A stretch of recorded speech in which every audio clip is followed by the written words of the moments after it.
Go just a wee bit higher. Okay. Oh, shoot. I have all my lights off. Well, screw it. Screw it.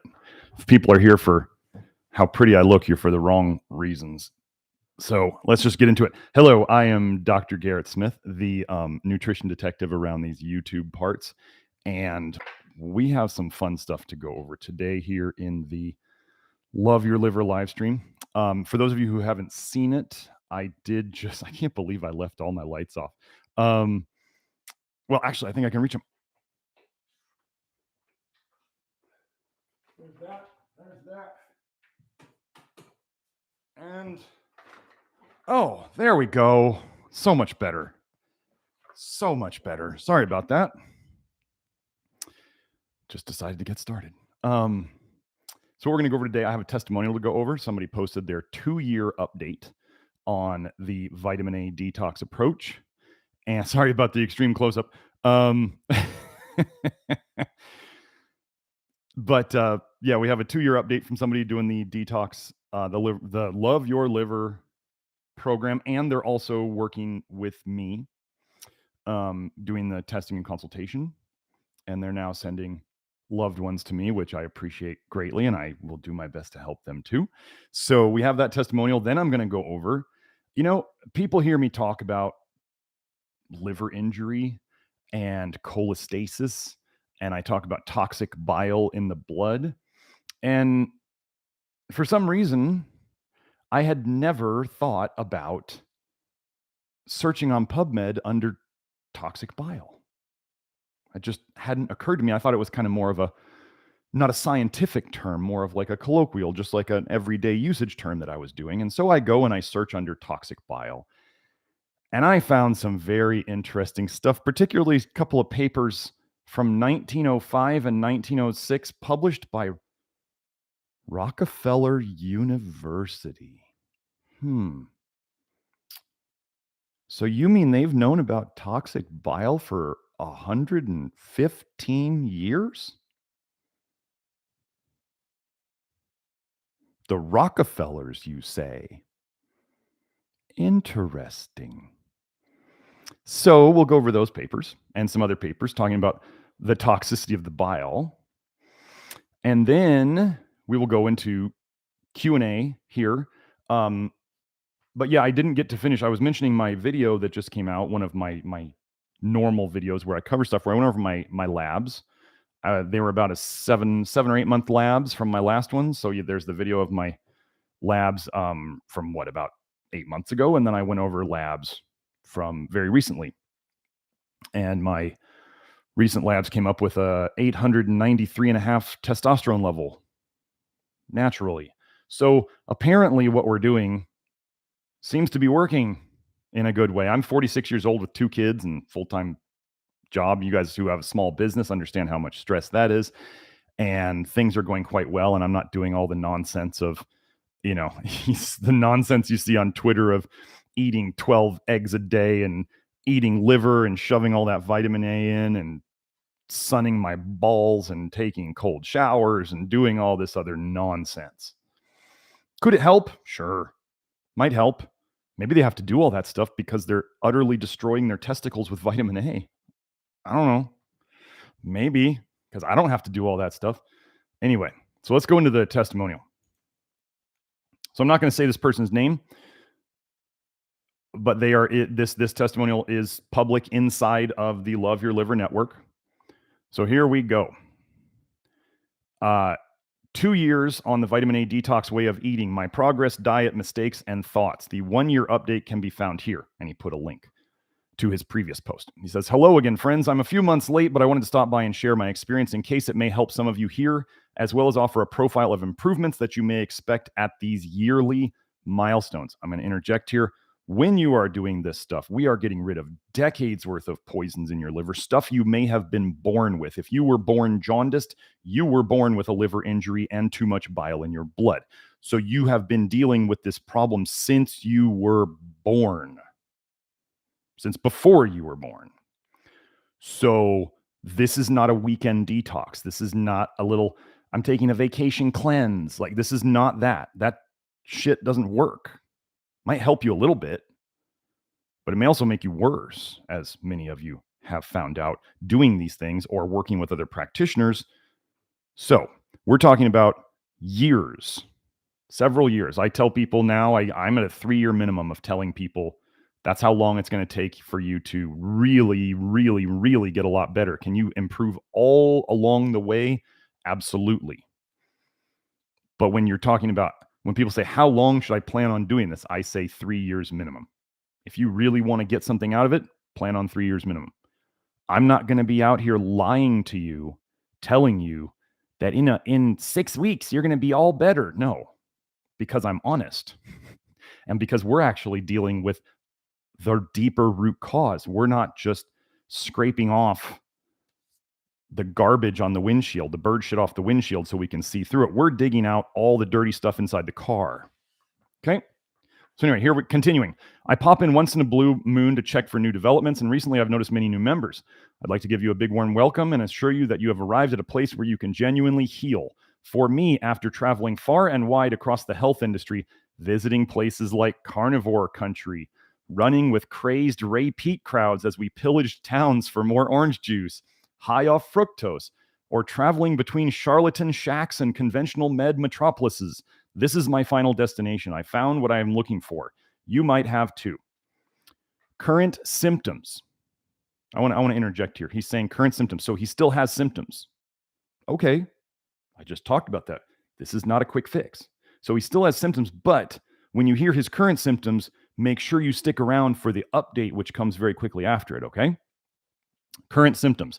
Lingering cognitive impairments, interrupted sleep, occasional GI issues, occasional anxiety, jaundiced eyes, subdued personality, dry right hand. I believe he means his skin. So, progress. Astonishing. I value accuracy in speech, and let me repeat, astonishing. Throughout the course of these 2 years, my life has changed.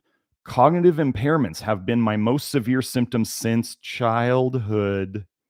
Now I can think more clearly, hold on to what I've learned, and articulate a thought the way it was conceived in me noggin. There is more work to be done, and it still remains my most prominent issue, but the progress has been tremendous. Energy, lots of energy, no more anxiety. Irritability has reduced to almost becoming Buddha. My left hand is no longer dry like it used to be, and now my right hand gets dry like my left hand used to get when it used to look horrible. Here's one of my biggest, if not the biggest, improvements. 2 years ago and before, I would have about 1 bowel movement every other day, occasionally every 2 days. Today, I have 3 bowel movements a day. So I went from about 4 bowel movements a week to 21 bowel movements a week. If that's not proof positive of a healthier body, I don't know what is. I still don't believe it. I must be living in somebody else's body. Did someone lose their body? Because this one ain't mine. But I did something specific to get there. More on that down below. Diet. Super strict. Plant foods are all organic, and the meat is super lean, and when possible, comes from animals that have been grass-fed and pastured. Here's a list of the foods I eat. Potatoes, boiled. I'm gonna add this here, peeled. Well peeled and boiled. White carrots. He put notes after these. Game changer. Burdock root. Game changer. Celery root. White corn tortillas. Homemade from organic white masa harina. Red meat. Bison, elk predominantly, beef rarely. Chicken. Apples occasionally. Sweeteners, maple syrup, and sugar, although I almost never use these. Meals, I've gone from eating 3 times a day to now eating 2 times a day. First meal around 12 p.m., second one around 6 p.m. When it comes to regular meals, I eat the same exact thing almost every time with little variation. In a glass container, I put boiled potatoes and fill it up with water. That goes into the oven. While it's warming up, I cut up some burdock root, white carrots, dice up some medium rare bison, chicken, and when the glass dish is boiling, I take it out and throw in all that stuff plus 50-50 salt, which is a mixture of sodium and potassium that I have listed in the program. Lastly, with the oven off but still hot, I warm up the tortillas and then crush them into chips, and that's my meal. It has a semi-liquid consistency, and that can be changed to your liking with the amount of water added. It is delicious every single time, and I look forward to it every single time. What you may notice to be conspicuously missing is beans. I cut up beans out a little over half a year ago, and when I did, I noticed changes after just a few days. Most noteworthy was a reduction in irritability. That's almost entirely disappeared. Now, let me interject. This person is doing exactly what I tell them. So for those of you who are in the program listening, and for those of you who are wondering about it or you've read about it and you're like, well, Dr. Smith says to eat these things and you have to eat these things or you don't do the program. You haven't read my program and you don't know what I recommend. And some of you who are on the program may not be following what I recommend. What this person did was they noted and they experimented how they felt on different things. And they adjusted their diet based on that. They didn't do great on beans.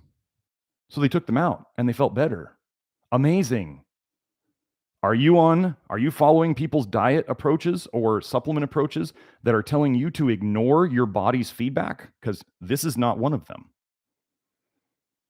I do all right on beans. I do them probably 3 days a week.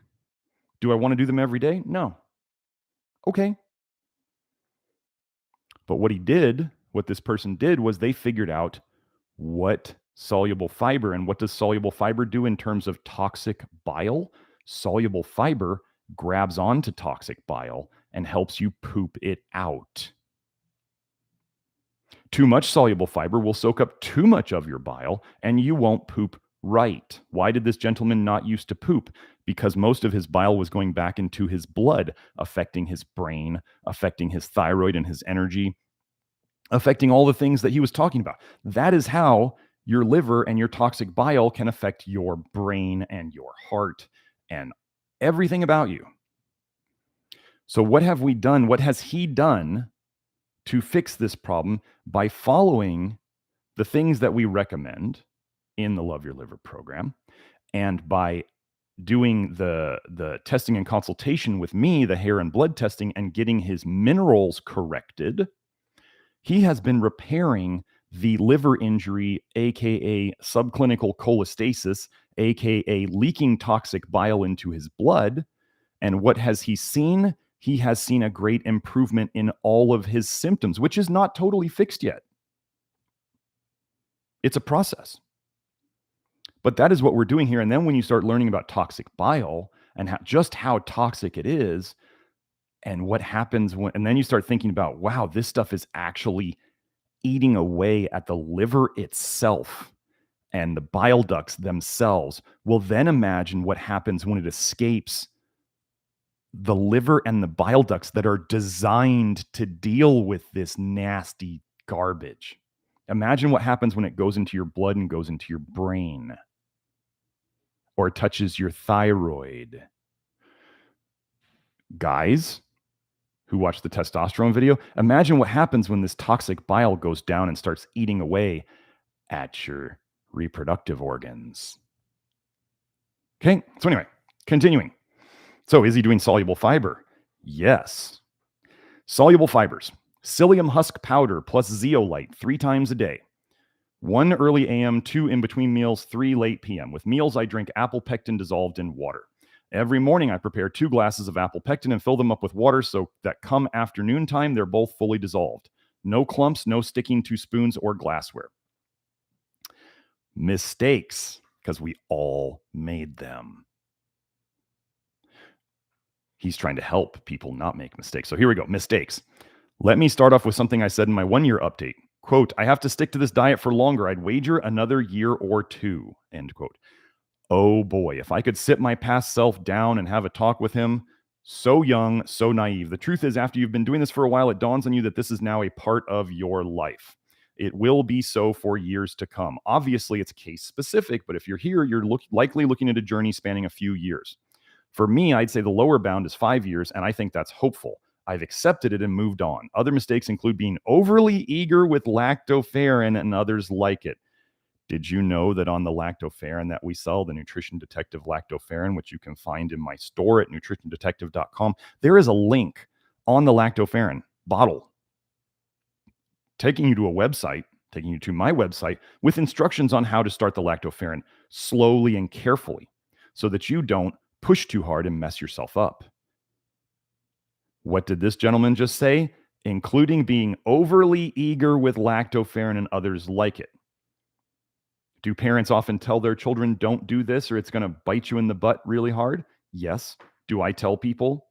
I'm selling a supplement here and I'm telling people to start slowly so they don't push too hard and make themselves feel bad. Do other supplement companies do that? Do they tell you to start slow so often? Not very often. The one time I've seen it was actually with Heather's tummy powder, which is acacia fiber, which is a fiber that I used to use some, but I figured out after a while it doesn't soak up very much bile. So can people still use it? Absolutely. Does it soak up a lot of bile? No, because it doesn't gel very much. So anyway, okay, continuing.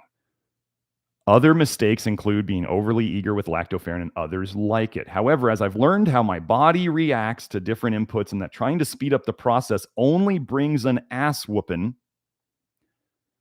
I've made better decisions and fewer mistakes. Believe me, I paid dearly for the ones in the past. Interjection. You all have heard me say this if you've been here before. This is not a game. I am constantly on the network watching people say, I'm doing this and I don't feel good. And what should I do? And I'm going, do less of the thing that made you not feel good.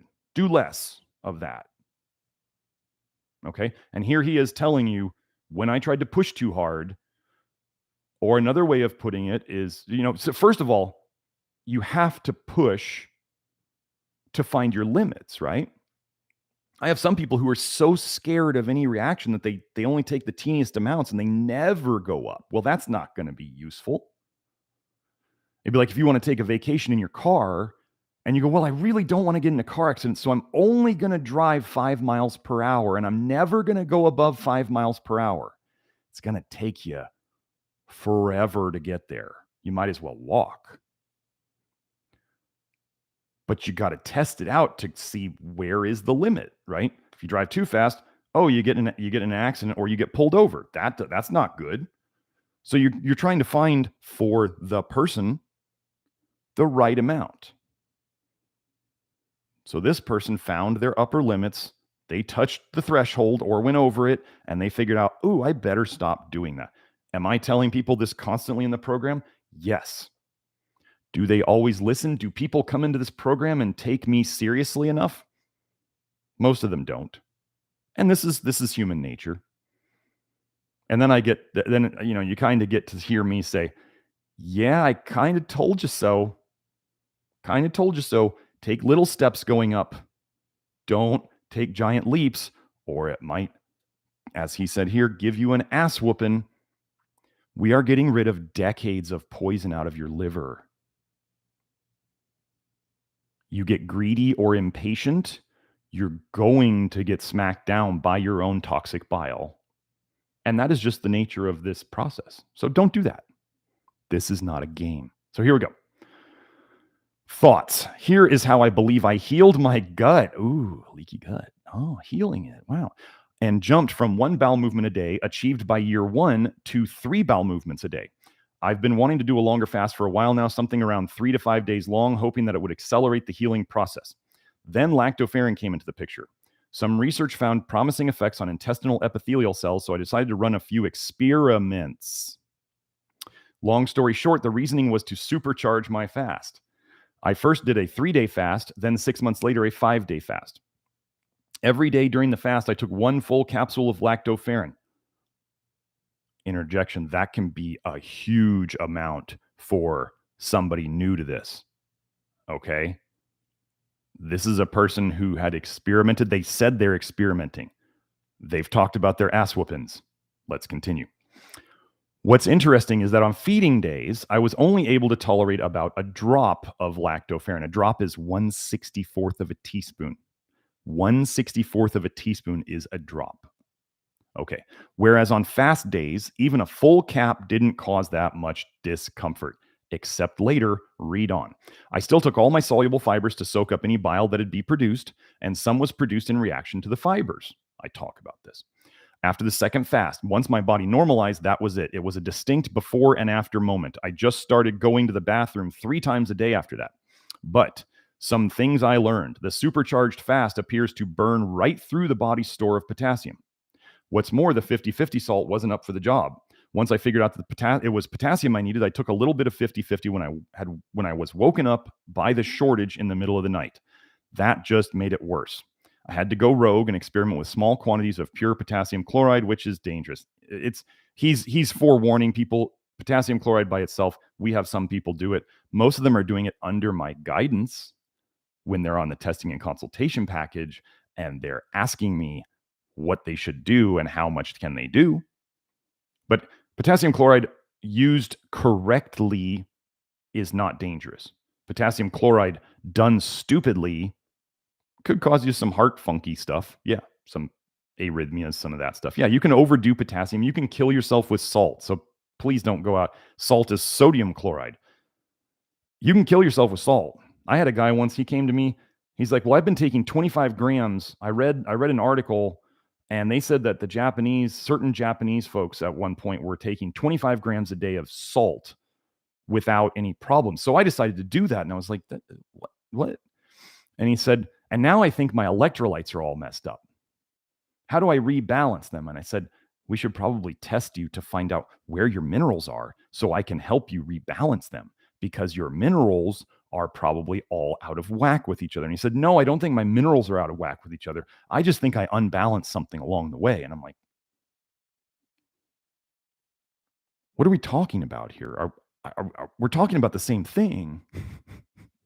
But he just wanted me to guess at what would fix him instead of testing, not guessing, then addressing as I do, which is what people come to me for my expertise for. People don't come to me. I mean, people can come to me and I can give them ideas of what is going on. But if I don't have testing, it's a little bit of a crapshoot, and I have to have people do experiments to test things, because there are huge differences in people's histories. There's huge differences in the way the liver injury and the bile comes out, as you'll see in the toxic bile stuff that we'll go over. Anyway, there's a lot of stuff going on. So anyway, I just want to say, if you're going to mess around with straight potassium chloride, you should be quite careful, especially if you don't have access to my potassium articles, which are in the Love Your Liver program. I think there's 4 articles on potassium. So anyway, I worked out in the end once I figured out the doses. It worked out in the end once I figured out the doses, but still not something I wanted to be playing with. Also on day 5, I started to get disoriented and my eyes got very jaundiced. Dumping bile. I could tell that the stress was too much, and though I wanted to sleep 5 nights fasted, I had to abort mission and I broke the fast. After that experience, I can tell you that I will not be doing that kind of fast for a very long time. I got the outcome I wanted, but it was done prematurely. My body wasn't healthy enough to take on that kind of stress. So, interjection. Fasting is not something that I typically put on the program. This person is level-headed and intelligent, and they did their approach their way. I don't know if I was talking to this person. I do not remember if I was talking to this person through this process. I think they did it. He said he kind of went rogue. I think he was doing it on his own. Do I think this is necessary? I don't know. But I mean, to do something where, what happened was, at some point, this is what I think happens to a lot of people as they do a long fast, and they don't take in anything other than water. They're building up bile. They're leaking bile all day long into their intestines. And then at some point, they're not really getting rid of a lot of bile. So then their liver dumps a ton of bile, which is when people, as they go along in the fast, sometimes they just all of a sudden feel horrible. What is this person describing? They were going along in the fast. All of a sudden, no, it's not technically, it's just a water fast. Yes, they were doing their soluble fibers. Yes, they were doing their lactoferrin. And they did what I believe, what I'm starting to call, real technical term here, because I'm seeing this pattern emerging. There comes a time where the liver, in terms of the bile, cracks open like an egg, and lots of bile comes out. And this can feel absolutely awful. And once it's passed, people feel so much better. What is the story here? Whatever the trigger, then, and the triggers can be different for different people. Some people it's lactoferrin. Some people it's just avoiding vitamin A long enough. But it seems to be kind of a rite of passage of doing this long enough where the liver, as I call it, the bile ducts, whatever, I don't know what's happening, but it just the visual of it, the liver cracks open. And then it starts dumping all of that bile it's been wanting to get rid of for a very long time. And then people don't feel very good. And there's not a lot you can do. Because once the bile's in the blood, you can't really touch it. Do I know when this is going to happen? No. Is it a good sign? Yes. So anyway, continuing. Another thing I did after 1 year was work with Dr. Smith. I wasn't asked to give this account. This is my own experience that I'm sharing of my own accord. And what I'll say is this: go work with Dr. Smith. The data you get on your body and the direction you're given to pursue is invaluable. I have only positive things to say. Dr. Smith is the man, and the man knows his stuff. You'll be in good hands. It's worked great for me. Well, thank you very much. I aim to please. What can I say? And here he finishes up. I wish everyone on their journey back to complete health, safe travels, and a speedy recovery. Pretty cool, right? Pretty cool. So he did stuff on his own, and he worked with me. So you can do the Love Your Liver program is a DIY program by itself. It is a standalone. If that's what you want to do, it's there. It's way more than just some silly little PDF, folks. It's not just, most of my articles would be like other people's courses. I have an 1.5 or 2 hour video on hydration. I mean, this is not some cheesy little course like typical internet stuff. And a reminder, the lifetime access to the Love Your Liver program will end in terms of the $59 US giving you lifetime access will end July 1st. So if you want to get that, now's the time to get it. It will, anyone who's already in it, my clients, just Love Your Liver people, anybody who's in it, grandfathered in for good. Okay? So if you're already in it, don't freak out. You're not losing anything.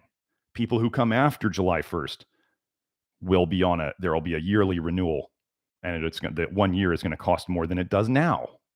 So my suggestion would be get on it now. If you're signed up to work with me already in the future, you're going to be in.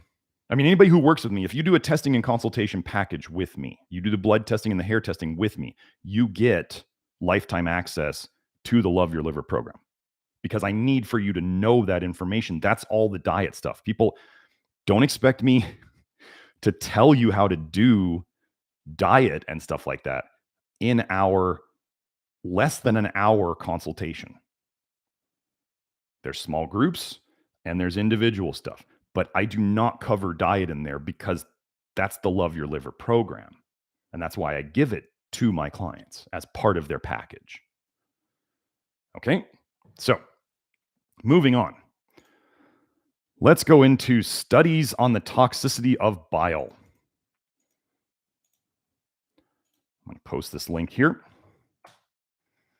Studies on the toxicity of bile, the effects of intravenous injections, IV injections of bile upon blood pressure. Injecting bile into the blood. I wonder what's going to happen. Do you think it'll be good?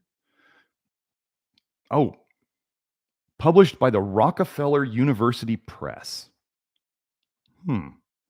They sound trustworthy, don't they? So they have one page from the paper here. I did not go and get the whole paper, but for those of you who have low blood pressure, you may want to pay attention. Quoting, in a recent communication by Arthur Edmonds, it is stated that the fall of blood pressure produced by intravenous injection of bile salts is insignificant. This statement is supported by reproduction of tracings obtained from such experience. Hold on, I gotta get closer to this. This is really small. What was the zoom? Oh, I forget. There it was. There it goes. Really small. The one obtained after an injection of 5 cubic centimeters of a 1% solution of sodium glycolate shows hardly any depression. The depression seen on the tracing obtained from an injection of 5 cubic centimeters of a 1% solution is sodium taurocolate corresponds to a fall of not more than 15 to 20 millimeters of mercury. Still dropping. Okay. It is dropping. Let me just see if, let's see.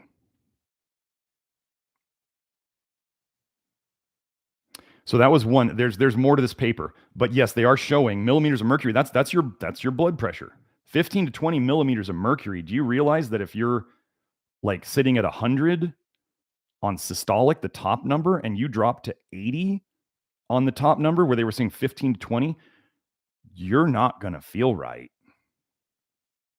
Okay. They just said 15 to 20 millimeters of mercury, and then they're trying to say that that's not significant. Those of you who have had low blood pressure, you know very damn well that 15 to 20 points of blood pressure is quite significant. And this is 1905. So maybe they weren't so great at blood pressure stuff back then. Maybe, just maybe. 1905. So let's go into the next one. Studies on the toxicity of bile 2. The toxic effects of bile upon the central nervous system and the elimination of strychnine through the bile in nephrectomized animals. So if they take out their kidneys, strychnine would have to go through the bile. Gosh, if you were dumping bile and you had toxins in it, like, oh, I don't know, strychnine, let's say it got stored in your liver, where's the strychnine going to go? It's going to go into your blood. What's it then going to affect? Everything the blood touches, including your brain. Oh, the toxic effects of bile upon the central nervous system. You don't say.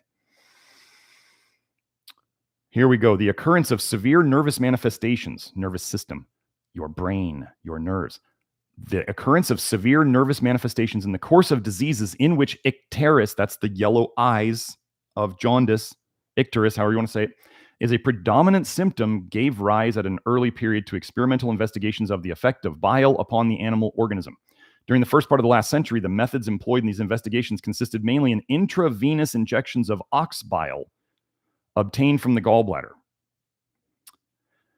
As in most of the experiments, the injections caused the death of the animal. It was ascribed to the toxic effect of the bile. So let's just stop there for a second. We know that liver injury, cholestasis, those terms imply bile in your blood. Too much bile in your blood can kill you. Go look up septic shock and bile. Go look up sepsis and bile. And then wonder why it kills people. They just told you too much bile in the blood can lead to death. So if too much bile in the blood at one time can lead to death, do you think that a little too much bile on a daily basis in your blood could cause you chronic disease? I mean, doesn't chronic disease usually come before death? Right? There's kind of an order to it, right? If it could kill you, it's probably damaging things along the way. So you can have the quick death or the slow death, right? During the 40s of the last century, they're talking about 1840s. However, the view gained ground that death following intravenous bile injections was not due to the toxicity of the bile, but to impurities in the fluid used, which gave rise to the formation of capillary thrombi in vital nerve centers. Go look up septic shock and sepsis and bile, serum bile. Thus, Busson reported that animals which received filtered bile survived the intravenous injections without manifesting any important nervous systems. The bile contains all of those toxins I mentioned. So if they took out, the toxic metals, the excess toxic copper, the vitamin A, all these other fat-soluble poisons, and they just had bile salts, might it be survivable? That makes sense. But do you understand that in you, in me, when we dump bile and it leaks into your blood, all that stuff's in your blood? It's different. Your body doesn't, when you dump bile, it's unfiltered. Okay? This result could not have failed to exert a deciding influence upon contemporary opinion, and we need to not therefore be surprised to find Henley making the statement that the widespread view of the toxicity of bile was an unwarranted assumption. Just wait until the other studies. Anyway, I think that's good on that paper. Did I put that one in? I don't remember. I'll put it in. I know you guys have a ton of questions. I'm going to be getting chats up soon. So here, let's go talk. Here, another study, 1999. Toxic bile salts induce rodent hepatocyte apoptosis via direct activation of FAS. Do you know what apoptosis is? That's cell death. Hepatocyte, that means liver cell. So I want you to understand the liver cells make bile. Toxic bile salts induce rodent liver cell death. The very cells that are making the toxic bile are destroyed by what they created. I'm not going to go into that paper because I think the title's enough and I want to move on. To another one. Cytotoxicity of bile salts against biliary epithelium. A study in isolated bile ductule fragments and isolated perfused rat liver. Oh, you mean that the canals, the bile, are damaged by the very thing they're supposed to be transporting? Are you not understanding? I need for you to understand this. This is very important to understand. The bile can destroy the liver itself, and it can destroy all the bile ducts, which are made to transport it. This is how toxic it is. This is how, as you make more and more toxic bile, because, I don't know, maybe you're eating a ton of vitamin A, maybe you're eating a ton of toxic copper, maybe you're eating a ton of mercury from fish, maybe you've taken a ton of shots, maybe you've used a ton of pharmaceuticals in your life, maybe you've used Accutane, maybe you've done all of these things. Go and look up all the meds you've taken in your life and Google the technical term of the med, the generic term of the med with liver injury, and then Google this the same search with the name of the med and cholestasis. And just see how much evidence there is that these things damage your liver injury, cholestasis, toxic bile in your blood, and then wonder why you're still sick. And then wonder why no doctor has ever talked to you about bile in your blood. This is why my testosterone level looks very different from men who are 46 these days. Is because I'm not destroying my own body. And if you look at my labs, you'll see that all the bile salts in the blood, they all went down from 7 or 8 months ago, whatever it was, until now. Proof of concept. We are fixing cholestasis. We are fixing the toxic bile in the blood. And I have these this evidence, this lab evidence on several other people too, who have been kind enough to spend the money to pay for the extra bile salt labs. And then we see that it's going down. We see proof of concept. I took one guy from 25 to 12 and a half, which that was huge. Mine are in the single decimals. Mine are in the tenths. His were in the 25.5, and we brought it down to like a 12 and a half. We are fixing this problem because we are not doing the very things that are known in the research to cause this problem. High-fat diets. How do they give mice and rats cholestasis, liver injury in studies? They do one of the following. They do a high-fat diet, high ketoers and carnivores. They do a low-protein diet, high vegans and plant-based. They do a high fructose diet, high juicers, high fruitarians, high rape eaters. It's not going to end well. You may get a little honeymoon at the start, but it's not going to end well. This is how they give animals in studies. And then people will be like, well, it's probably the type of fat. It's not saturated fat. It's a polyunsaturated. And I'm going, no.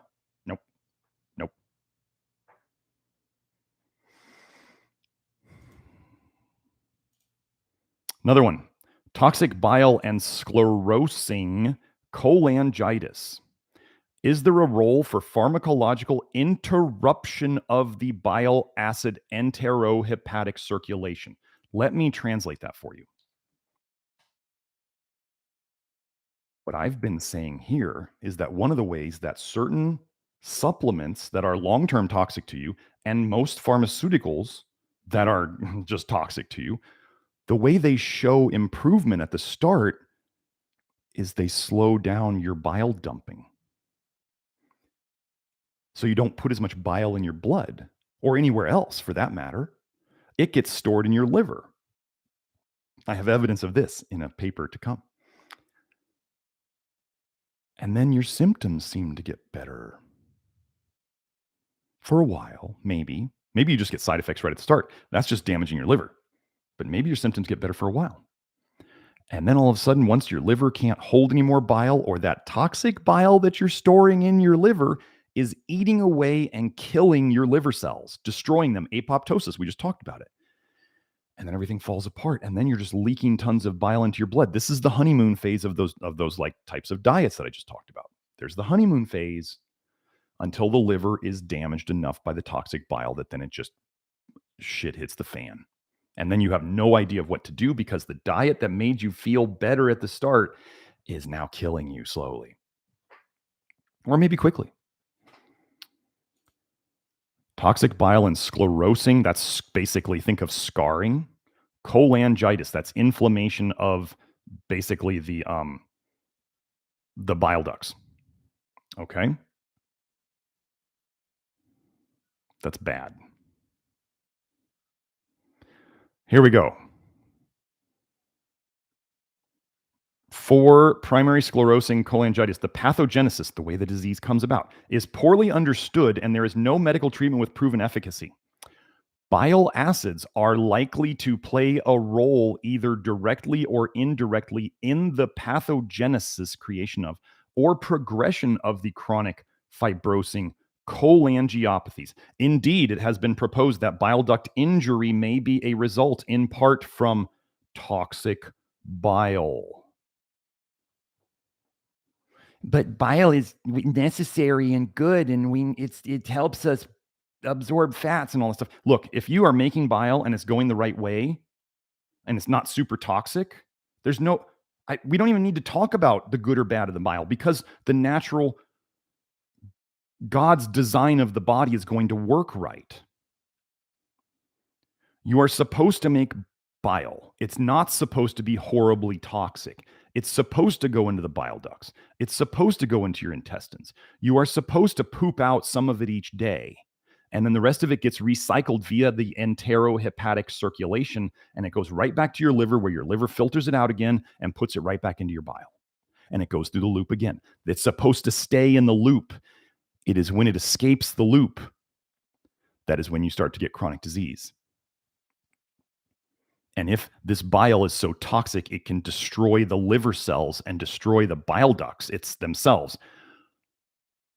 What's it going to do when it goes into your brain or your heart or your muscles or your bones? And what are they saying? Is there a role for pharmacological interruption of the bile acid enterohepatic circulation? What are they going to try to do? They're going to try to shut down the natural loop. When they start interfering with things pharmaceutically, do things usually go the way they hope? No. What do they talk about in this paper? They're talking about giving people, I believe they talk about giving bile acids later. They're going to give bile acids to slow down. The only thing you could do to interrupt the bile acid enterohepatic circulation would be things like, I don't know, maybe some soluble fiber that's well tolerated because it would grab onto the toxic bile more and help you poop it out. Or things like charcoal, which also grabs onto toxic bile and helps you poop it out.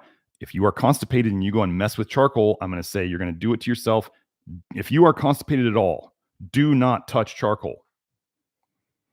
If you are constipated at all, do not touch charcoal and do not go out there and say, Dr. Smith said to use charcoal, but I'm constipated and I took it and now I didn't poop for 3 days. I didn't say that. Use these.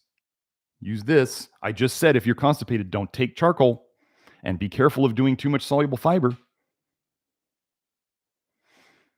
Oh, here's the paper that got me started on the toxic bile and the research. Lessons from the toxic bile concept for the pathogenesis and treatment of cholestatic liver diseases.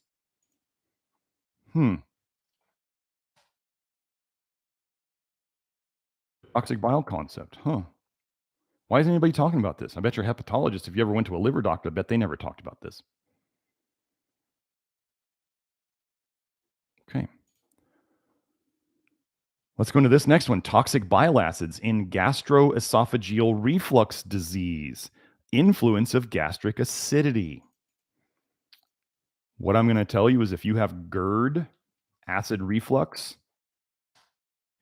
not an acid problem. You have bile coming back up into your stomach and then going up into your throat. It's the bile. This is why most of the people trying to address, oh, you have low stomach acid or you have high stomach acid, and it doesn't ever seem to fix, right? You can medicate it all sorts of ways. And you could clean up your diet. People say, oh, I cleaned up my diet and I don't have any more. Well, what'd you probably stop putting in? Poison, as much poison as you were putting in before, so you got rid of that symptom. Does that mean your liver's less toxic or not still making toxic bile? No. You just solved that one route. It's not going back up your stomach. Bile in the stomach is the same thing that causes morning sickness, folks, and nausea. When you get nausea, if you're not constipated, take a little charcoal and see what that does to your nausea. It will, if you take enough charcoal, and I'm not giving you doses here. I have articles on charcoal in the program. But if you take charcoal, the nausea will probably be, if you take the right amount, it will probably be gone within 20 minutes to 30 minutes. Was it because the charcoal soaked up stomach acid? No, it's because it soaked up bile that was in your stomach. I had another kid, he took Accutane. He was taking Accutane and he was vomiting every morning around 3 a.m. Me knowing what I know, I knew it was, and I said, what color was that throw up? He said, yellow. I said, oh yeah, it's bile. So I started having him take charcoal. Either, I don't remember how he did it because we solved the problem so well, he never came back to talk to me. I asked his dad how he was doing, and he's like, oh, it's fine. The problem's solved with, as long as he does the charcoal. I said you could either, as soon as you wake up, because it would wake him up out of his sleep. When you wake up too early in the morning, or if you have real trouble sleeping, you have a bile problem. You're dumping bile in the middle of the night, and it's going into your bloodstream, and it's waking you up because it affects your brain and your nervous system, as we just saw. So he would wake up, and 5 minutes after he woke up, he would throw up. Well, I said, okay, here's what we're going to do. You're either going to take some charcoal right when you wake up, like you're going to have it on your bedstand. You're going to wake up, you're going to drink that charcoal, and you're going to see if that's enough time to shut it down. Or if that's not enough, you're going to wake up, you're going to set an alarm. You're going to wake up a half hour before it happens. You're going to chug that charcoal, liquid, a powder in water. When you have stomach issues, don't do capsules. Do it in water because you need that charcoal touching everything on the way down. And we solved it basically within a night or two. The problem was solved.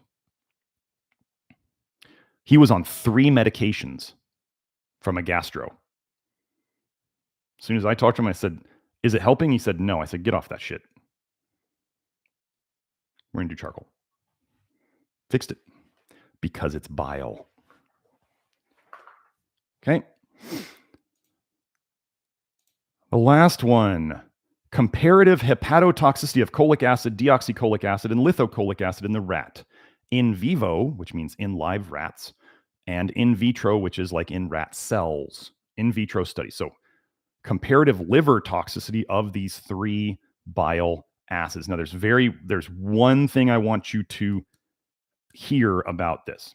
So LCA, lithocholic acid, and DCA, deoxycholic acid, these are secondary bile acids. These are super, super duper toxic. Those are the worst of the bile acids. Okay. It says here, DCA is the most hepatotoxic at both doses, while cholic acid is the least hepatotoxic and cholestatic compound. Well, cholic acid is primary bile acid, not as toxic. Deoxycholic acid is a secondary bile acid created by your messed up gut biome from the bile itself, and that is the most toxic. But here's what I want you to hear. Let me find it again. Find an analysis of bile acids in liver homogenates. So that's where they took the liver and they ground it up to analyze it. in liver homogenase by gas liquid chromatography revealed that feeding the animals with deoxycholic acid results in its hepatic accumulation. Feeding them extra bile acids resulted in an accumulation of bile acids in the liver. What color is bile when you throw it up typically? Is it yellow? What color is vitamin A? It's yellow? What color is fatty liver? It's yellow? If you're not getting rid of bile and vitamin A from your liver, they are both stored there. And what color is your liver likely going to turn as you accumulate more and more of it over time? Yellow. Okay. So then what happens when you start doing things that are going to help you get rid of bile? Where's that going to come from? What is this stored toxicity? It's in your liver. It's going to come out. What we often see on the program, as people are doing things right, they start to see their poop starts to have a yellowish or orangish color to it. What is that? They're getting rid of stored nasty bile from their liver. Yep. So, they talk about at a concentration of 1 micromole, only deoxycholic acid induces a significant cellular lysis, destruction of cells. While at this concentration, the lytic, the cell-destroying effects of cholic acid and lithocholic acid are progressive and time-dependent. For those of you out there who still love to use the saying, the dose makes the poison, which is only so helpful. Progressive and time-dependent. So if you're sitting there, so the DCA is toxic like right now, and the lithocholic acid and the cholic acid damage things over time, the slow death. Okay? And you store these bile acids, especially the most toxic one, the deoxycholic acid, you accumulate them in your liver just like other toxic things. So now that I went through all of that, I really wanted to go over that stuff because this toxic bile thing and people are going to be like, well, there's nothing about this in the research. And I'm like, oh, but let me show you. I want to go over one thing. My favorite insult that 2 people have done to me on my YouTube comments was they say, this guy is obviously a failure of our American education system. And I was like,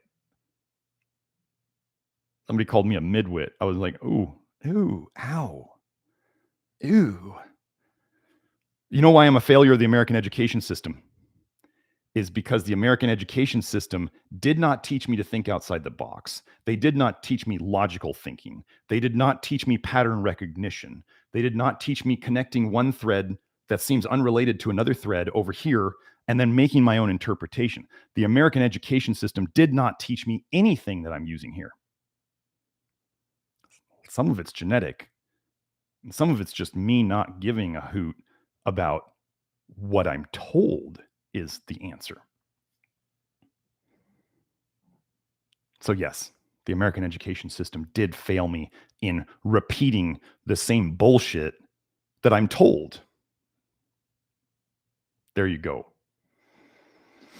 So let me get to some questions now. I got 15 minutes before I got to get to my inner circle, which is where I go answer more video Q&A for another hour and a half, typically after this. For people inside the network, it's a special area of the network that you can join.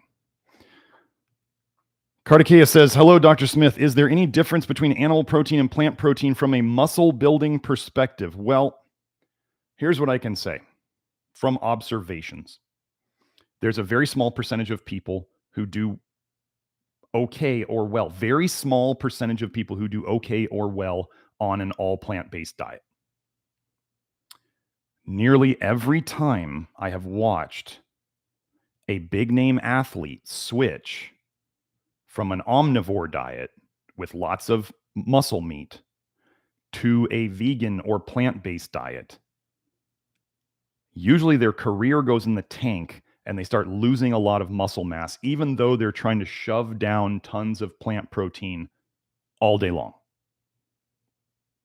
So Warriors tend to eat meat. Better to be what's the saying? Better to be a warrior in the garden than a gardener in a war. I absolutely do think, but so if somebody, let's say they're just their genetics and their makeup, they don't tolerate muscle meat very well or certain types of muscle meat, then don't eat it. Not everybody's made to be big and muscular. Can you always be a little more muscular than you are now? Sure. Is everybody made to get huge? No. Genetics are a hell of a thing. Skeletal frame is a hell of a thing.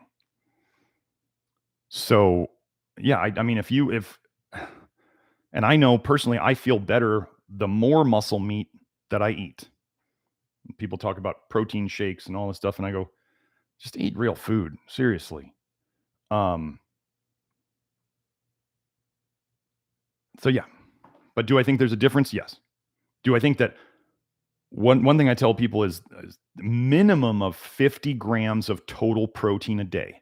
Minimum of 50 grams of total protein a day from whatever sources a person chooses. An old example I used was, I remember looking at the orange juice container back when I used to drink that poison, back when I was diluted with Ray Peat nonsense in my head. And it said on the back of it, I think it said in an 8-ounce cup of orange juice, there was like 3 grams of protein. And I was like, wow, that's a lot of protein for orange juice. I wouldn't expect any necessarily, but most plant-based or vegan people who are not paying attention to their protein, and even meat eaters, especially you ladies who maybe you don't want to eat tons of meat, you all may not be hitting 50 grams of total protein a day. And just so you know where this came from, the World Health Organization, who I don't trust as far as I could throw them, but they were saying that in like third world countries, 50 grams of protein a day was necessary to prevent protein malnutrition. So now we have first worlders who are choosing foods and not getting 50 grams of total protein a day. Whereas the World Health Organization is saying for these starving countries, they should get at least 50 grams of total protein a day. So I'm going to take that as one little nugget of place to start from. 50 grams of total protein a day. If you get that all from beans and grains, you're done. I mean, if that's what you want to eat and that's it, just get the 50 grams. If you're unwilling to count your protein grams, over a couple days in a week, your typical meals and stuff like that, or if you can't figure out how to count your protein grams, I got to say my program is probably not for you, because my program does require a certain, and I'm not talking to you necessarily, Kardakea, I'm just talking to anybody. My program requires, here's the thing about my program, that if you don't want to do this, you should not sign up. If you are not willing to take responsibility for your health, wherever you are at, I don't care if your parents forced you to take Accutane and now you're messed up. You are where you are. The only way you're going to move forward is taking responsibility for where you are right now. Whatever happened in the past, it's done. There's no magic pill to get you out of this. I need people who are intelligent enough to follow instructions.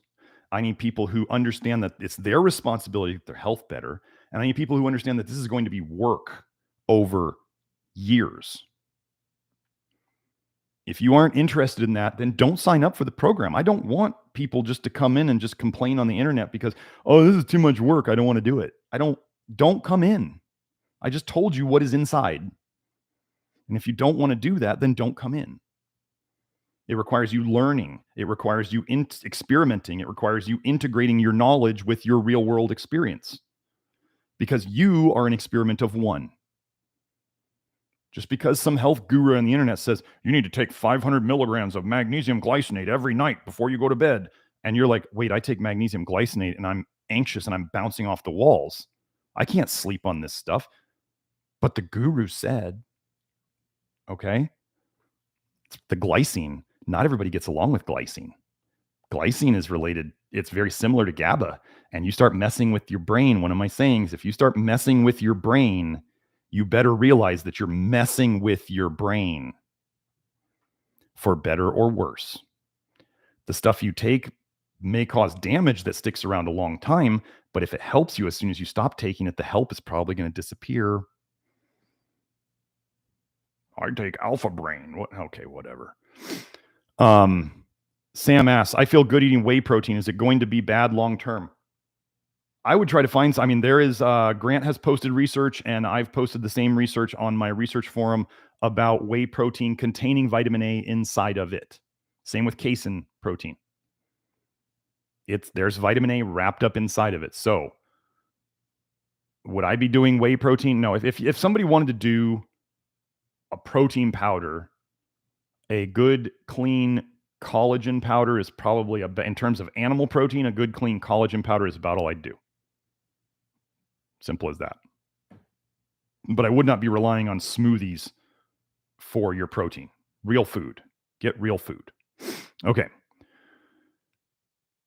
Bob asked, do we need phospholipids or phosphatidylcholine for bile production? If so, what source do you recommend we get it from? I don't. Okay, you need choline, phosphatidylcholine specifically, to store vitamin A in your liver. It's called LCAT. Lecithin, LRAT, lecithin retinyl acyl transferase. That is the enzyme that stores vitamin A as retinyl esters in your liver. Gosh, some people say when I started taking lecithin or phosphatidylcholine or phosphatidylserine or all these things, I started feeling better. Probably because they started grabbing all that extra vitamin A that was floating around in their blood and just shoving it into their liver to be dealt with later.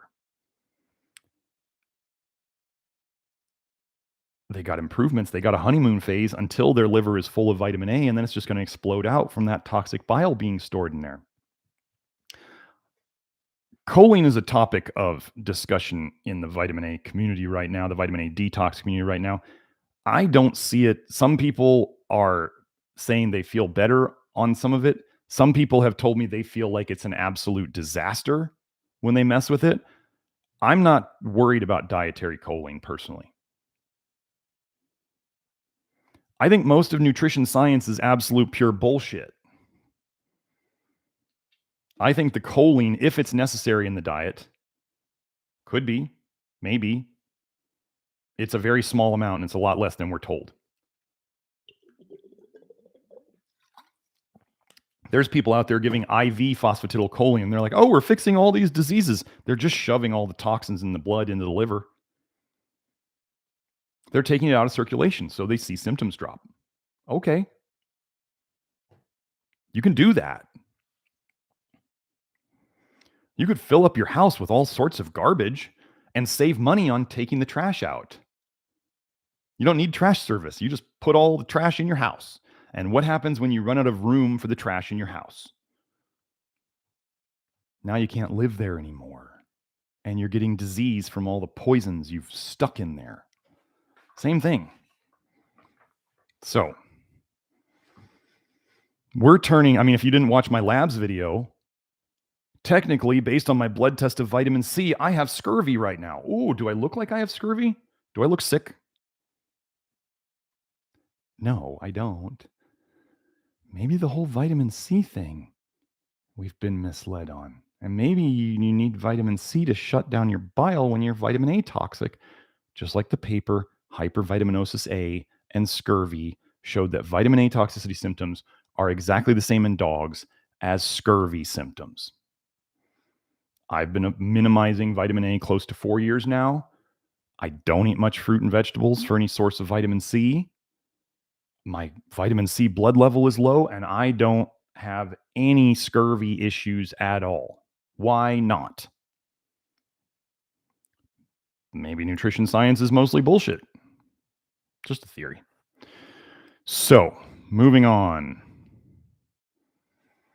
Free Michigan says, my vitamin D is low after a long cold winter. It's summer now and I can be in the sun a lot. How much sun do I need a day to get your D up? I can't tell you that. What I tell people is the first thing is if you go out in the sun for however long, whatever time of day, and you feel worse afterwards, it's too much. Right? Doc, it hurts when I do this. Then don't do that. It's because there's different times of day, because of all sorts of things. What I tell people is just go out in the sun as long as it's not making you feel worse. If it's making you feel worse, sun exposure causes bile dumping, which is not a bad thing. It's not necessarily a good thing either. Because if you dump bile and it goes into your blood, you're going to feel bad. So if you dump too much bile, that's like somebody stays out in the sun too long, and they're going to dump too much bile, and it's going to go into their blood, and they're going to get symptoms. So that's why I say, like, if you go out in this too much, and you feel bad, do less. Right? Makes sense. So I tell people just go out as long as you're comfortable with it and you don't feel worse, and as much sun and as much skin exposed as practical. Don't get burned. If you're getting burned, you're still quite toxic in your skin. You've got tons of vitamin A in your skin. It's well known that vitamin A toxicity and Accutane and all these other things, they go along with what's called photosensitivity, which is your skin is extra sensitive to getting burned because vitamin A is toxic in your skin. Can you use the sun to help break it down and send it back into the liver so you can get rid of it? Yes, if you do it too much, you feel like hot garbage. Because not only are you dumping extra bile, but you're oxidizing a bunch of vitamin A in your skin, turning it into potentially worse compounds. Vitamin A gets more damaging as it goes through the detox pathway. It's called biotransformation or intoxication. So if you do too much of that all at once, you're going to feel bad. If you do the right amount, you can feel better. So I can't tell you how much. This is one of the things about what I do.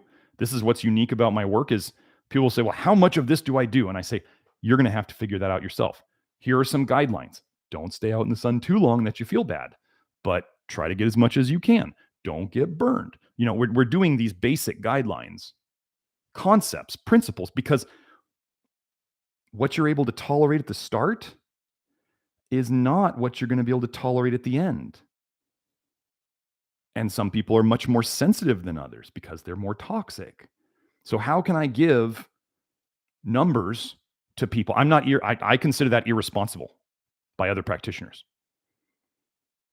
And that's when you get people who are like, I can't do that much. I would die if I did that much. And you go, well, yeah, you can't do that much. But other people on the internet will be like, no, you need to do that much. That's how much you need to do. And I'm going, that doesn't make any sense. And then people quit because they feel like they can't do everything as it's spelled out, which is terrible. Now they can't get any help. So anyway, yeah, firm answers like that, I don't tend to give them, especially not on YouTube, where I can be horribly misinterpreted by all sorts of people who don't have the basis of the Love Your Liver program education behind them. That's part of it too. Apocalypse Miracle says, I had my mercury fillings removed a few years ago, but they were in my mouth for decades. How do I get the mercury out that may have been built up in my body? You get tested, hair and blood, and we work on your zinc, your selenium, and your molybdenum, but especially zinc and selenium. And you stop eating fish and shellfish so you're not putting in mercury that way at the same time. That's it. Lindy asks, how do you detox after living in a moldy house? Well, first you got to get out. Then you just do the Love Your Liver program and you work with me and we go through all that stuff and we just do what we normally do. There's not specific, the mold is the problem. So we have to get away from that. And then we do the normal things that we do, because you can go and look up mycotoxins and liver injury, mycotoxins and cholestasis, and you'll find it. It's all right there. So what do? We remove the poison. We stop intoxing before we try to start detoxing. We always do it in that order. And then we just start doing the normal concepts. It's going to be a very similar answer to anybody who asks, what do I do for this condition? What do I do for this condition? What do I do for this condition? Stop putting the poisons in. Help your body get rid of the toxins that it's already stored up. Give your body the minerals, especially that it needs to run the processes and to displace things like toxic metals out of you. And then the body starts healing itself. And then settle in, because it's a marathon, not a sprint. You know how people could run a marathon, but they try to run too fast for a period of time, and then they blow up, as they call it, and then they're just lagging way behind their normal pace for the rest of the race because they blew up, they call it. Well, you can blow up in this process too. You can make yourself feel real bad. You try to push it too hard. This is not a game. But yeah, there's nothing out of the ordinary that we do. It's all the same conceptual approaches. We fix the cholestasis. And I don't test mold toxins in the blood. That's kind of like if you lived in a moldy house, it would be like saying, I have amalgam fillings. I want to test my mercury. Why? You live in a moldy house. You got mycotoxins in your blood. Okay, what's the solution? Get out of the moldy house or fix the mold. Okay, I got mercury fillings in my mouth. I want to test myself to find out how toxic I am. Why? You have mercury in your mouth. It's going into your body every time you chew or drink something hot. Why do we need to know how bad the problem is? If you've had them in there for 40 years, you got 40 years of mercury. You can't find out your tissue levels without a biopsy. Those urine tests, they only tell you so much because they only tell you how much your body's willing to dump. What if your body's not good at dumping? Anyway, we get rid of the poison first, always. However that method is done, that's what we get rid of. You don't need to know how many mycotoxins or which mycotoxins are there, because if you get rid of the mold problem, they're automatically going to go down because now there's no source. And then we fix the liver damage that it caused. Okay. So Caroline asked, Dr. Salisbury wrote 1850s that the optimal diet was minced beef and 4 pints of hot water daily. I've been over this book, just so you know. Also some veggies, fruits, and grains, but not much. Is there any therapeutic benefit to drinking hot water? I do. Okay, so is there any therapeutic benefit to drinking hot water? I live in Tucson, Arizona. It was like 108 or 110 the other day. I can tell you, I sure as heck am not going to be drinking hot water in the hot summer here. That's just not, when you think about, kind of Chinese medicine and stuff like that, if it's really hot outside, don't drink hot water. That's just it's going to be too much heat. And these concepts can be good. Do I use much from Chinese medicine? No, but the concept of like, it's really hot out on your skin from the sun and the air. Well, don't go and make your innards hot by drinking hot water. Don't go do hot yoga in the Tucson summer when it's 110 outside. You're just kind of overloading the system with heat. Do I think cold water or cold drinks is not advisable ever? Yes. Let me give you an example. If you just took your hand and you put it into a bucket of ice cold water, like ice is in there. It's like, think of like a cold drink at a restaurant where it's full of ice, but it's big enough you can put your hand in. You put your hand in that water. How long is it going to take you before your hand becomes less usable, right? You're going to feel your hands stiffen up. You may get numb if you do it long enough. It's definitely going to be not functioning as well as it should, right? Think about now, you take a glass of ice water and you drink it down into your stomach. That's ice water. What is your stomach? Your stomach is a muscle. What do you think is being affected in your hand? A muscle. So you go and dump a bunch of ice water into your stomach. Do you think that's going to negatively affect your stomach's function? Can you tell that? No, you don't have a lot of pain receptors, cold receptors, that stuff in your stomach. Like you can drink a glass of cold water and you don't feel your stomach get cold. Right? But I know my son, if he drinks a cold drink, all of a sudden he'll be sitting at the table and he'll be like, and I'm like, you did it to yourself. Every time you drink those cold drinks, you get cold. Maybe don't do that. I teach my kids kind of the same way I teach other people. Oh, how's that going for you? So, do I think room temperature water or potentially warmer than that, if people choose to do it, is better than cold water pretty much at all times?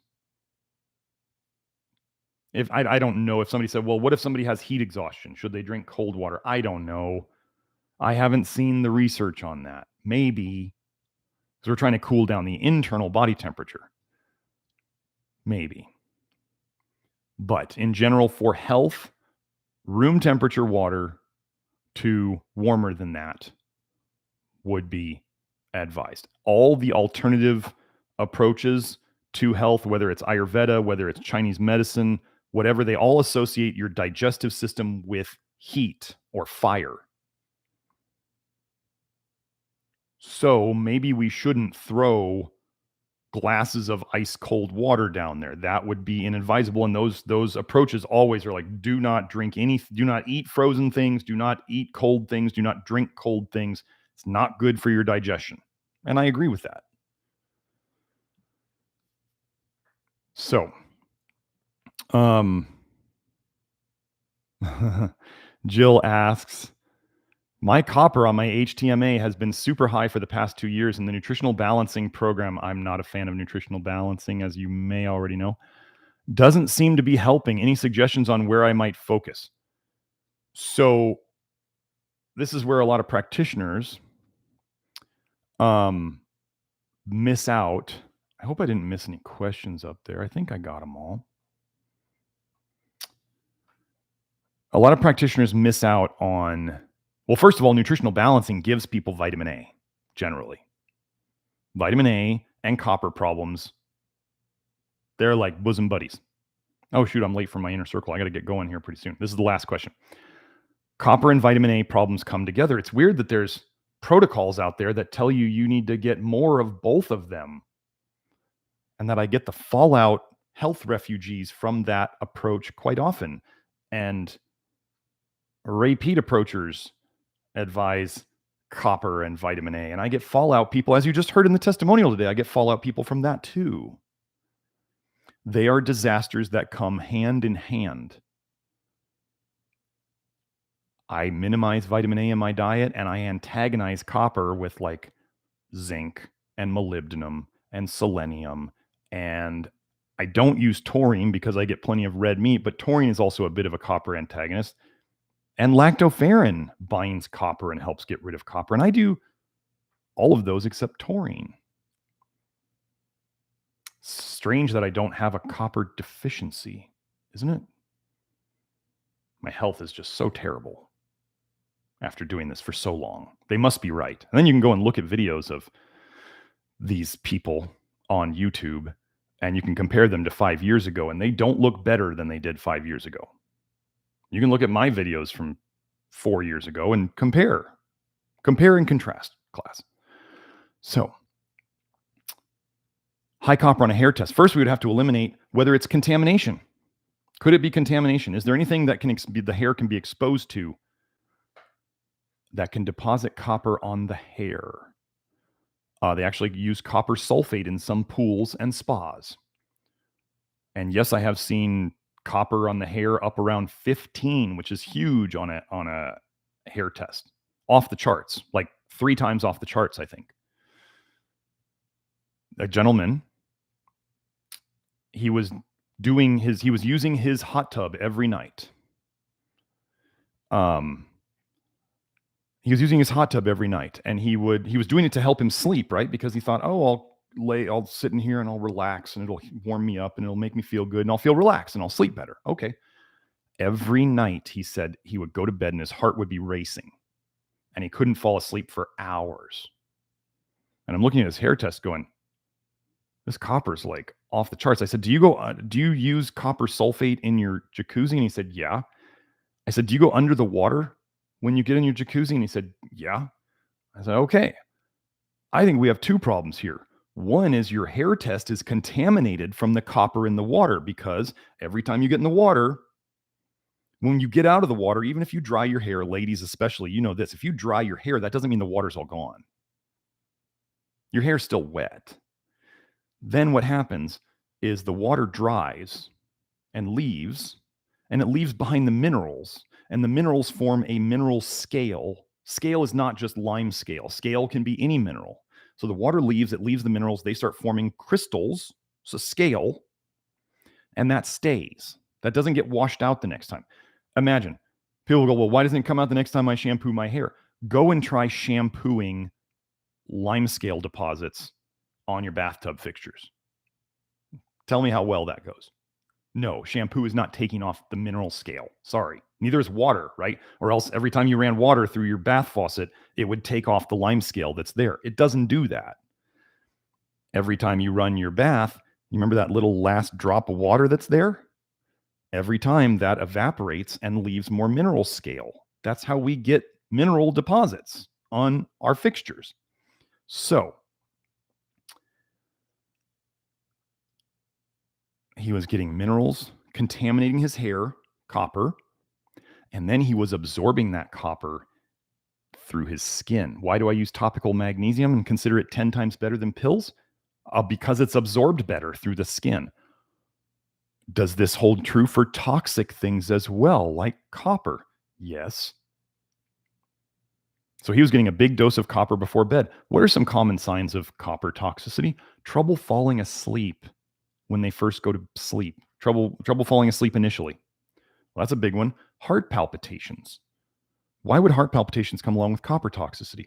Because copper depletes potassium, and potassium deficiency will cause heart palpitations, especially when people go to bed initially. And I remember him saying he was a little anxious. He'd be laying in bed feeling a little anxious with these heart palpitations. Anxiety is classic for copper toxicity, and copper toxicity causes potassium deficiency, and potassium deficiency also goes with anxiety. So I had him stop using I don't remember if he stopped using the jacuzzi or if he just stopped using the copper sulfate in it. I think the experiment at the start was I was like, just stop using the jacuzzi and let's see what happens. And we got his next hair test, his copper came down to like a 3. So it was on the chart again. It was still high, but it was on the chart. We removed the source of the contamination and we removed the source of his topical transdermal exposure. And he started sleeping better and feeling better. So your high hair test copper, I'm not getting into analyzing it right now. I'm just going over generalities. It could be a contamination. It could be internal toxicity showing up in your hair. Now, if it's staying high on multiple tests and not coming down, whoever you're seeing is driving it worse. And if you're trying to eat, nutritional balancing, they're real big on like huge amounts of vegetables every day, especially, I believe, brightly colored ones. What do I recommend? Don't eat lots of brightly colored vegetables. If you're eating chocolate, you are worsening your copper toxicity every day you do that. So we're all done for the day. I think that was a big enough brain dump. Hopefully you also, when you hear me talk about vitamin A toxicity and copper toxicity, you need to know that if you go into the research, vitamin A has been shown to cause liver injury and cholestasis, especially in the forms of Accutane and Retin A, which are the same forms that your body turns all vitamin A into as it goes through the process. If you didn't know, when you eat vitamin A, you turn it into the same stuff as Accutane and Retin A. Vitamin A causes cholestasis, aka liver injury, aka toxic bile in your blood. And then you add the toxin vitamin A to it when you make the bile because your body's trying to get rid of it. And then copper is known to cause liver injury, cholestasis, toxic bile in the blood. Funny thing about cancer, I'll just throw this in, when they analyze tumors, they find high amounts of copper in it. Those of you thinking copper's really good, you might want to reconsider. Considering the body is making new storage areas for copper, that's kind of the idea I have for cancer. Cancer is your body creating new storage areas for poisons because the liver and the body fat couldn't hold it enough. Different concept, but I don't see modern medicine or alternative medicine really getting very far now with it, are they? There's these other diets I talked about that cause liver injury. These are all the things. So when we talk about the Love Your Liver program, we are talking about many of the known approaches or the known things out there that cause liver injury. And we say, don't do those. And then we talk about the things that help fix liver injury. Oh, I don't know, like lactoferrin, zinc, selenium, molybdenum.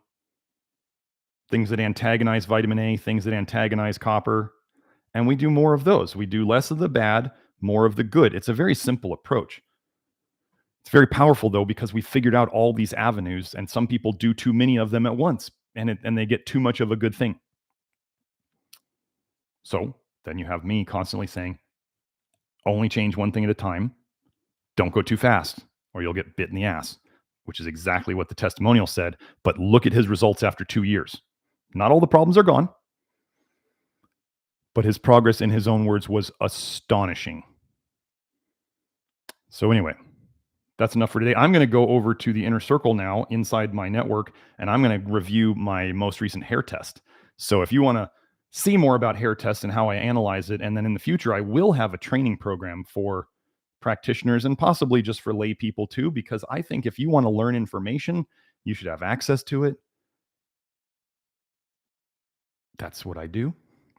Anyway, you all have a great weekend. Thanks for coming. See you next time. Don't forget to go watch my video on my labs, which just came out yesterday or the day before. And then come on back next week or go and watch other videos on the channel. Make sure to like and subscribe. That would help. Okay? Bye now.